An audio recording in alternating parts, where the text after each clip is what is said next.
तो हम सब की पैदाइश का मकसद किसको राजी करने, किसको करना है?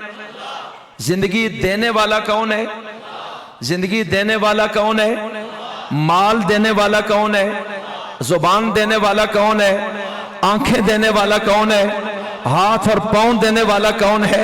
रिश्ते बनाने वाला कौन है? जोर से बोलिए। तो मैं अर्ज ये करता हूं, जब उसने बना दिया है तो रब्बे करीम मकसद क्या है? काम मुझे राजी करना है। कैसे राजी करें? फरमाया हर वो काम करना जिससे मैं खुश होता हूं। खाना तुमने खाना है लेकिन उस तरीके से जो तरीका मुझे पसंद है। सुरमा तुमने डालना है, ये तुम्हारी जरूरत है, लेकिन उस तरीके से जो मुझे तरीका पसंद है।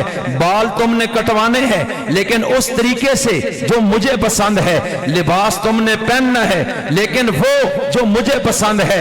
अरे रिज़्क़ तुम्हें दूंगा लेकिन खाना तुमने है उस स्टाइल से जो मुझे पसंद है। जिंदगी तुमने गुजारनी है लेकिन उस तरीके से जो मुझे पसंद है। पानी तुमने पीना है, ये तुम्हारी मजबूरी है, लेकिन पानी पीने के बहुत तरीके होंगे, लेकिन जो मुझे पसंद है उस तरीके से पीना है। निकाह तुमने करना है लेकिन तरीका वो जो मुझे पसंद है। बस मैं ये चाहता हूं तू अपनी जरूरत पूरी कर, लेकिन ये सोच कि मुझे कौन कौन सा स्टाइल पसंद है, बस वो तू याद कर ले, उसके मुताबिक तू अपनी जरूरियात पूरी कर। तेरे मरने की देर है, जन्नत के दरवाजे मैं तेरे लिए खोल दूंगा। ऐ रब्बे करीम समझ आ गई है कि हमने तुझे राजी करना है, और ये भी समझ आ गई है कि हमने खाना है, पीना है, चलना है, सोना है, जागना है, तिजारत करनी है, सियासत करनी है, मुआशरत में हमने मुआशरत का किरदार अदा करना है, समाज में हमने रहना है, हमने बोलना भी है, देखना भी है, सुनना भी है, पकड़ना भी है, चलना भी है। तूने हमें रोका नहीं है, लेकिन फरमाया हर वो काम जिससे मैं खुश होता हूं और मैं खुश हो जाऊंगा तो मुझे पता चलेगा मेरे बंदे के दिल में मेरी वैल्यू है। कायनात को उसने पीछे कर दिया। बस यही बात मैं उस इब्लीस को दिखाना चाहता हूं जिसने कहा था मैं इसके आगे नहीं झुकूंगा, कि मैंने इबादत ज्यादा की है और मेरे एक हुक्म को उसने तोड़ा, और ये नहीं सोचा अल्लाह की खुशी किसमें है। और फिर उसने फरिश्तों ने कहा था इबादत हम ज्यादा करते हैं, इसे पैदा क्यों करता है? इसलिए मैं उनको बताऊंगा मजबूरियां भी इसकी हैं, कमजोरियां भी इसमें है, शाबत भी इसमें है, लालच भी इसमें है, गुस्सा भी इसमें है, मजबूर भी ये है, बीमार भी है, और इसका पेट भी है, बच्चों की जिम्मेदारियां भी हैं, शैतान का जोर भी इस पे चलेगा, गुनाह का मादा भी इसमें है। तुम्हें तो मासूम बना दिया है, इन सब चीजों के बावजूद हमने इसको इख्तियार दिया है, मजबूर माज भी नहीं बनाया है। बस नबी आकर बताएंगे कि अल्लाह ये चाहता है कि तुम यूं इबादत करो, अल्लाह ये चाहता है तुम यूं रोजा रखो, अल्लाह ये चाहता है तुम यूं जिहाद करो, अल्लाह ये चाहता है कि तुम जुबान से यह जुमला बोलो और ये बातें ना करो। बस नबी बताता है, और ये इंसान देखो अपने मुआशरे की वो जंजीरें जो इसके पांव में रस्म व रवाज की हैं, उन सब को तोड़ देता है, अपनी मजबूरियों को दफन कर देता है, और सिर्फ मेरी मोहब्बत में यह मुआशरे से बाला तर होकर उन तमाम कमजोरियों को खत्म करते हुए हर कदम उठाता चला जाता है। अरे कायनात के लोगों, मैं किसी को खुश नहीं करना चाहता, मैं जिंदगी उस तरीके से गुजारना चाहता हूं जिससे मेरा खुदा मुझसे खुश हो जाए।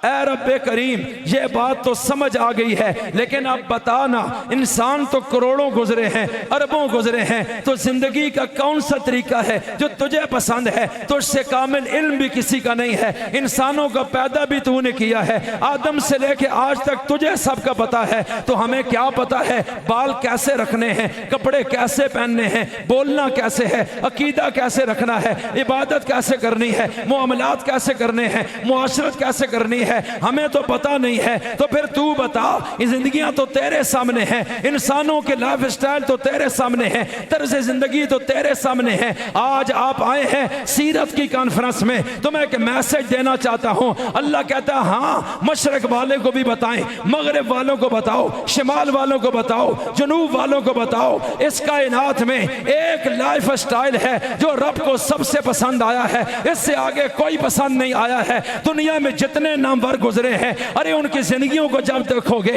अरे कोई जुर्रत में बेमिसाल है, इल्म में बाकमाल नहीं है, अरे कोई खलबत में बाकमाल है तो जलबत में जीरो है, अरे कोई सियासत में नमूना है तो तिजारत में उसकी हैसियत नहीं है, अरे कोई शक्ल में खूबसूरत है तो अपने अंदर के लिहाज से वो जीरो है, अरे कोई इस दुनिया के अंदर अखलाक में आला है तो वो बाकी चीजों में सिफर है। इसलिए नामवर लोग एक एक हिसाब से किसी न किसी तरह नाम पैदा कर गए। कोई खतीब है तो अदीब नहीं है, अदीब है तो शायर नहीं है, शायर है तो लिख नहीं सकता है, अगर लिखता है तो बोल नहीं सकता है, और अगर कोई फकीर है उसमें उसका तर्ज जिंदगी रोल मॉडल बना है, तो जब उसको इक्तिदार मिला है तो लोगों की नजरों में गिरा है कि ये वक्त का फिरौन बन चुका है। इसलिए फरमाया पैदाइश से लेके मौत तक कोई ऐसा रोल मॉडल हो जिसका मैं तुम्हें कह सकूं कि इसके जिंदगी के जिस रुख में देखो ये सबसे आगे नजर आएगा, ऐसा कोई रोल मॉडल इस कायनात में नहीं है और मुझसे ज्यादा जानता कोई नहीं है। सूरह आज़ाब उतार कर मेरा रब ऐलान करता है, लक़द कान लकुम फी रसूलिल्लाहि उस्वतुन हसना। ओ कायनात के लोगों, जिस लाइफ स्टाइल से मैं खुश हूंगा वो कायनात में एक है जिसे मोहम्मद की सीरत कहा जाता है। वो सिर्फ एक हस्ती की सीरत है जिसको खातमुल मासूमीन कहा जाता है। सारे कहो सुभान अल्लाह। अल्लाह कहता है इस शख्स के पीछे आओ, हम ये चाहते हैं, इनसे आगे कोई नहीं। अगर होता तो हम कुरान में उसका जिक्र करते। मेरे नबी को सारी इंसानियत का अल्लाह ने रोल मॉडल बना दिया। सारे कहो सुभान अल्लाह।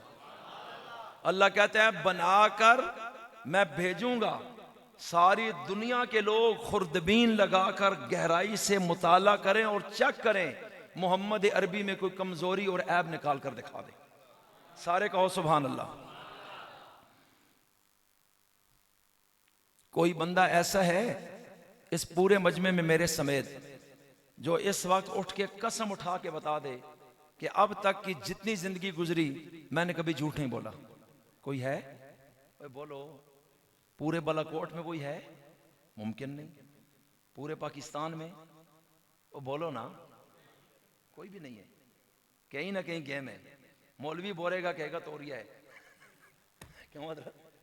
वो तो तवीलें होती है ना, लेकिन कोई ना कोई रास्ता यूं निकलता है। याद रखना, ये जो रोल मॉडल है ना इस कायनात का, वो सिर्फ मेरा और आपका पैगंबर है। सारे कहो सुभान अल्लाह। जोर से बोलो यार। अगर गौर से समझो ना तो यहां मेरी तकरीर पूरी हो चुकी है। जो मैं कहना चाहता वो मैसेज पहुंच गया। आपको मिला है या नहीं? आप जरा गौर करना है। 40 साल मेरे और आपके अजीम रसूल ने किस शहर में गुजारे? आहिस्ता बोलो, आवाज जाया हो जाएगी। और आहिस्ता, आवाज ना आवे, बिल्कुल आहिस्ता बोलो। कहां पैदा कहां हुए? किस महीने में? किस दिन? किस टाइम? सुबह के टाइम। तवज्जो रखिए। और 40 साल उस इलाके में गुजारे। उस वक्त के जोग्राफिये में, ईमान से बताएं, तहजीब में, तमद्दुन में, इल्म में, इंसानियत, शराफत और इंसानी खूबियों में मक्का पूरी दुनिया में पहले नंबर पे था या आखिरी नंबर पे? यार ऊंचा बोलो ना। यही वो इलाका है जहां बच्चियों को जिंदा जमीन में दफन करते हैं कि हमारे घर क्यों पैदा हुई, हमारी नाक कट जाएगी। यूरोप में ऐसे नहीं था, इधर था। इंसानियत को जितनी वहां उस वक्त रसूलुल्लाह की जरूरत थी, उस शहर में कहीं और नहीं थी। जहां बीमारी थी ना, शिफा वहां करनी भेजनी थी ना। तवज्जो रखिए। और पूरी दुनिया में सबसे आला शहर अल्लाह की नजर में कौन सा है? यार बोलो ना। अल्लाह का घर के शहर में है। तो जो इतना आला था वो नंबर में सबसे पीछे चला गया लोगों की वजह से कि अल्लाह के घर में 360 मूर्तियां बनाकर कहते हैं ये खुदा है। वहां भी तबाही। फिर कपड़े उतार के खाना काबा का तवाफ कर रहे हैं मर्द। और ये क्यों करते हो? बेहयाई है, सतर नंगा हो गए। कहते हैं नहीं, जिन कपड़ों में गुनाह हम करें वो कपड़े लेके अल्लाह के घर में तवाफ करें, बड़ी शर्म की बात है, लिहाजा कपड़े उतारो, नंगे होके आ जाओ। ये उस कौम की एक अजीब मंतिक थी। गुलामों का क्या पूछना, जहां अपने लख्त जिगर को जमीन में जिस कौम ने दबा दिया, गुलाम को कौन पूछेगा। जानवरों की क्या है, मैंने पढ़ा है कि वो ऐसी बेरहम कौम थी उस वक्त, ऐसे ऊंट खड़े और उनका दिल हो गया ना कि इसकी रान हम खाना चाहते हैं, तो ज़िबा शिबा वाली कहानी नहीं। एक बदबख्त उठता, जोर से तलवार मारता, जिंदा खड़े ऊंट की और रान उतार लेता। अब वो चीख रहे, चिल्ला रहे, ये खुश होते थे, वाह जी वाह, मजा आ गया। इस तरह की जाहिल कौम, इल्म था नहीं, बात बात पे बंदे की खोपड़ी उड़ा देते थे।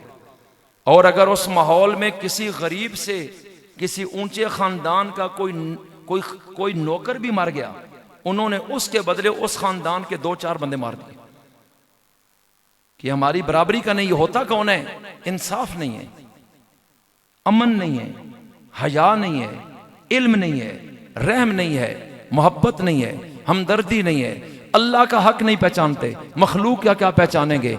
सेम मक्का की उस वक्त यही सिचुएशन थी या नहीं थी? जोर से बोलें यार, ऊंचा बोलो ना। अब उस माहौल में मेरे नबी आते हैं, जरा गौर कीजिएगा। उस माहौल में शराब हर बंदा पीता है, जिना आम, सूद पूरे अरब में, अल्लाह के कानून से वाकिफ कोई नहीं। एक हजरत इब्राहीम इस्माइल को जानते हैं कि उन्होंने यह बनाया, हम उनकी नस्ल हैं। इसके अलावा किसी नबी पर भी ईमान नहीं, ना किसी आसमानी किताब को मानते हैं। फरिश्तों को अल्लाह की बेटियां कहते हैं। अब मुझे आप अंदाजा लगाएं, ना अकीदा दुरुस्त, ना अमल दुरुस्त, ना अखलाक दुरुस्त, ना मईशत, ना मुआशरत, ना तहजीब, ना तमद्दुन, ना समाज, हर चीज तबाह है, आवे का आवा बिगड़ा हुआ है।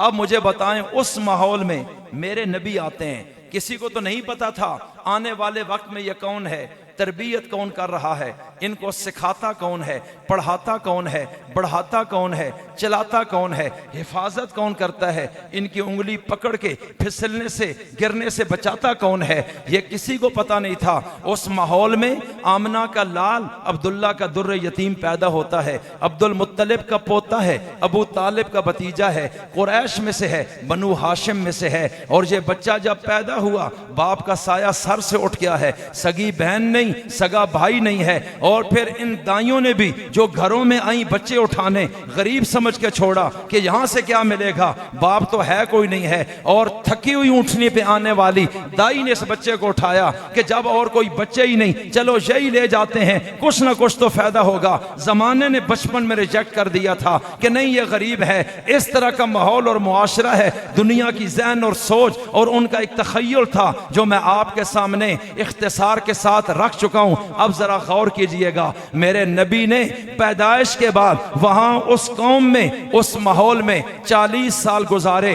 आप देख रहे हैं लोग बुतों के आगे झुकते हैं, शराब पीते हैं, बच्चियां जिंदा दफन होती हैं, काबे का नंगे तवाफ मर्द दिन को, औरतें रात को करती हैं। और ऐसी पोजीशन है जहां रहम नहीं, मोहब्बत नहीं, एहसास नहीं, अमन नहीं, इंसाफ नहीं, खैर खाई नहीं है। और 40 साल इस तरह गुजारे कि बचपन उस कौम में है, लड़कपन उस कौम में है, जवानी उस कौम में है, शादी वहीं की है, बच्चे भी वहीं हो गए हैं, तिजारत भी करते हैं, लोगों से मिलते भी हैं। और 40 साल जब गुजार लिए, किसी मदरसे में नहीं पढ़ा, स्कूल में नहीं पढ़ा, किसी यूनिवर्सिटी में नहीं गए, किसी उस्ताद के सामने जानुए तलम्मुस तय नहीं किए। मेरी बातों को बड़े गौर से सुने, आसान तरीन अल्फाज और पैराई में मैं समझा रहा हूं, कोई मुश्किल चीज मैं नहीं पेश कर रहा, ना कोई फलसफा, ये इतनी सिंपल सी बातें हैं। तो मेरे अजीजों, उस माहौल में कि जब बाप दादा में भी कोई तालीम याफ्ता ना हो, वालिद भी नहीं कि बंदा कहे उन्होंने तरबियत की है, और माँ भी ऐसी पोजीशन में है, तो फिर ऐसे माहौल में ये हस्ती पैदा होती है, 40 साल गुजारती है,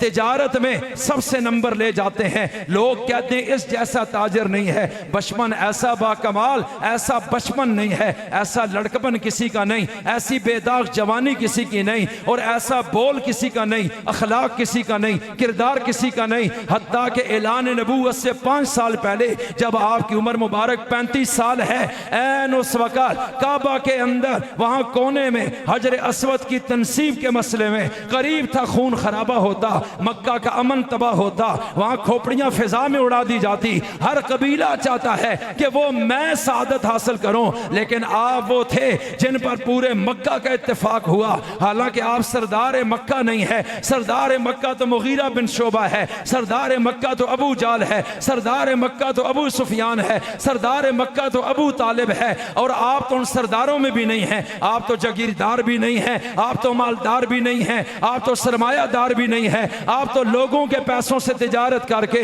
अपनी हलाल की मजदूरी कमा रहे हैं। तो फिर मैं पूछना यह चाहता हूं, आखिर वो क्या वजह थी? सारा मक्का आप पे एग्री होता है कि आप अपने हाथ से हजर अस्वद उठा के काबा के कोने में लगा दें। तो मेरे अजीजों, आइए मैं अर्ज क्या करता हूं, ये कैसी सीरत है जो रब ने रोल मॉडल बनाई है, जिनको नमूना बनाया है, जिनको उसवा हसना करार दिया है, जिनको हमारे लिए मेयार बनाया है, जिनको हमारे लिए मुक्तदा बनाया है, रहनुमा बनाया है, जिनकी सीरत को सीरत करार दिया है, जिनकी सीरत को उसवा हसना के लफ्ज़ से ताबीर किया है, जिनको सारी इंसानियत का इमाम बनाया है, जिनको सारी इंसानियत का मुअल्लिम बनाकर भेजा है, जिनको अखलाक का, अरे अखलाक आलिया का मुजस्मा और मुरक्का बनाकर भेजा है, इन्नका लअला खुलुक़िन अज़ीम कह के जिनके अखलाक को मेयार बनाया गया है। तो फिर गौर कीजिएगा, 40 साल तक वही नहीं आई है, अल्लाह से हम कलामी नहीं हुई है, और आज गार में है और वहाँ वही आती है, पहली मुलाकात है फरिश्ते से।